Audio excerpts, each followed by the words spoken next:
উজানের ঢলে তিস্তার পানি বাড়তে থাকায় লালমনিরহাট ও নীলফামারীতে বন্যা পরিস্থিতির অবনতি হয়েছে। দুই জেলায় পানিবন্দী প্রায় ৩৫,০০০ মানুষ। পানি প্রবাহ স্বাভাবিক রাখতে তিস্তা ব্যারেজের সবকটি জল কপাট খোলা রাখা হয়েছে।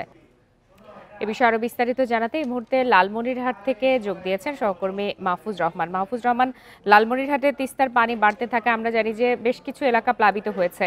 নতুন নতুন কোন কোন এলাকা প্লাবিত হয়েছে এবং যারা দুর্গত অবস্থায় রয়েছেন তাদের কাছে কোনো ধরনের সাহায্য সহযোগিতা এখন পর্যন্ত গেছে কিনা? বান্ডেল থাকলে প্রতি সেনমানিতে টাকা বাঁচবে। বিকাশ সেনমানি বান্ডেল কিনে জিতুন প্রতি লেনদেনে।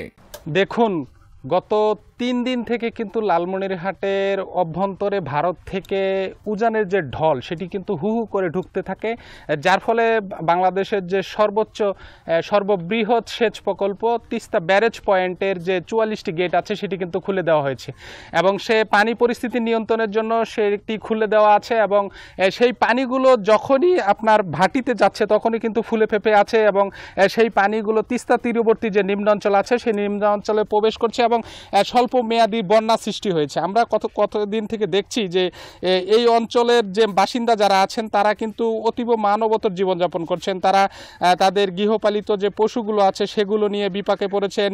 তাদের খাবার সংকট দেখা দিয়েছে। এই স্কুল কলেজগুলো যেগুলো আছে নিম্ন অঞ্চলে সেগুলো বন্ধ রয়েছে। তারপরে হচ্ছে তারা যে তাদের দৈনন্দিন যে কার্যক্রম সেগুলো কিন্তু ব্যাহত হচ্ছে এবং তারা চরম বিপাকে রয়েছে। আমি যদি আপনাকে বলি যে জেলা প্রশাসনের পক্ষ থেকে যে ২০,০০০ মানুষ পানিবন্দী হয়েছেন তাদের পুনর্বাসনের জন্য ব্যবস্থা নিয়েছে। ইতিমধ্যে কিন্তু ২২০ মেট্রিক টন কিন্তু জিআরের চাল বরাদ্দ করা হয়েছে।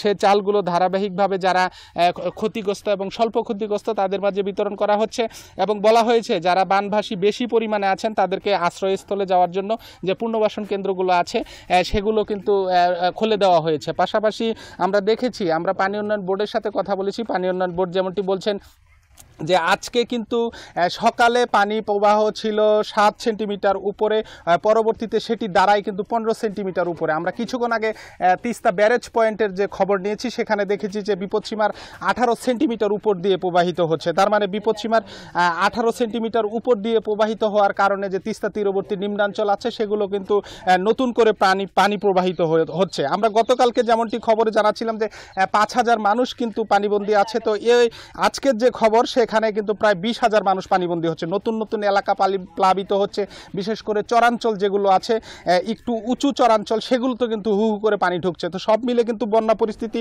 অবনতির দিকে রয়েছে এবং প্রশাসনের পক্ষ থেকে বলা হচ্ছে তারা তৎপর আছেন এবং পানি উন্নয়ন বোর্ড থেকে তাদেরকে সতর্ক করা হচ্ছে এবং সার্বক্ষণিক বন্যার খোঁজখবর রাখা হচ্ছে। তো এখন পর্যন্ত যে বন্যা পরিস্থিতি, পানি কিন্তু তিস্তা ব্যারেজ পয়েন্টে কিন্তু ঊর্ধ্বগতির দিকে আছে এবং আপনাকে অনেক ধন্যবাদ।